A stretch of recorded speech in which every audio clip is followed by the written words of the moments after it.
Hey everyone, today we're going to talk about how to light a green screen. Now this is quite an echoey room, so I'm using a lapel mic, hopefully it's clear enough.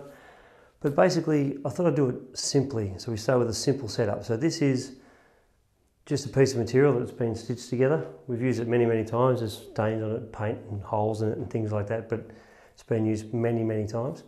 And how to actually light these kind of things is very simple. A lot of people tell you a lot of different ways to do it. But the simple thing is you've just got to light it evenly. Now I'm standing about maybe 1.5 feet, 2 feet from the screen. As you can see, the shadows that are on there are very faint shadows. Usually you would be like as far away from the screen as you possibly can. So if you're actually doing like a torso shot, you may be a lot further away from the screen than I am right now. But the room isn't very big, so I have to sort of make do with what I've got. Now, what we actually do have is 2 fluoro lights on stands. Now these are photography lights you can actually buy online. They're about $120 for a set. They come with the screen filters to soften the light. They come with the shrouds, 4 globes for each light and 2 stands, and they plug in with switches. They're fantastic for this kind of thing. You get them on eBay for about 120 bucks. I'll actually show you what they look like in a second, but basically what you need to do is you've got to remember a few things. First of all, light your screen independently from your subject. So with these kind of lights you can get away with sort of using them to do both if it's a simple shot. But if you actually have some quite tricky lighting setups, then I suggest filming the scene with the light that you have available and then lighting the screen or the actor or the prop the same way as you shot your footage. So when you actually integrate them together, they match a lot better. What we're going to do after this, obviously for the next tutorial after this one, is to show you how to integrate your footage into a background so it looks like it was there the whole time and doesn't look like it's a fake shot or anything like that.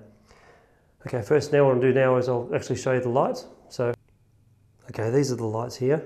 I'm actually going to flick this one off so you can get a better look at it. As you can see, it's just it's a soft box light on a stand plugged in to this power outside. Basically how these work,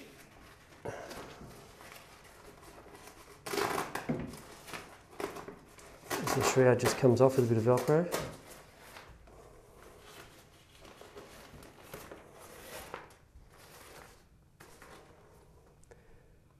And these are the lights inside. So you've got 4 45-watt globes on a shroud. Now if you want to soften these lights and make them less powerful, you can run them with 1 globe, 3 globes, 2 globes, whatever. But basically they're very simple to use, easy to set up, and they pack up into a carry bag that's quite good. The only issue is the setup time is a bit long because you've got to unwrap every individual bit, but they don't run very hot at all. It's only slightly warm, so it's a very good setup. If you can't afford these kind of lights, I mean they're only $120, but a lot of people haven't got that kind of budget.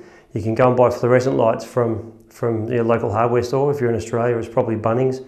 In America, maybe Home Depot or something like that. You just buy those long fluorescent things and put some tracing paper over the top to actually filter the light. Anything that will filter the light so it's not direct will work better. If you just shine light on here, you'll actually have lines of light. If you shine torches, you get beams of light. So you can use any light you want. You can use 6 torches if you wanted to, as long as you filter that light so it hits the screen fairly evenly. Because the whole point is to make as little shadows as possible.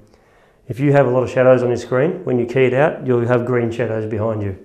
These kind of shadows are quite soft.